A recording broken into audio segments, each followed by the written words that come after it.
বলছে বাবা তোমার কথা মানলাম, নারী রাখার দরকার নাই, কিন্তু আমার মতে অটল যদি হয়ে যায় তাহলে রাখতে পারবে তিনি কি বৈষ্ণবী সঙ্গে।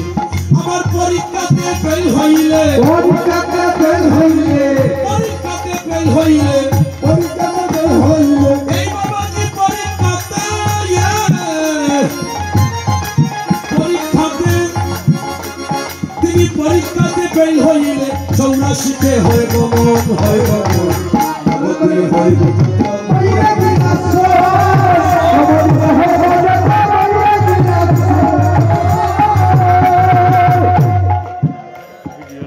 আসতে কত সুন্দর বুঝিয়ে দিলেন।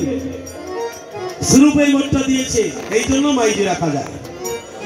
এখন অটল না টল না কিসের বল এটা আমি তো আর জানি না। হরিবল।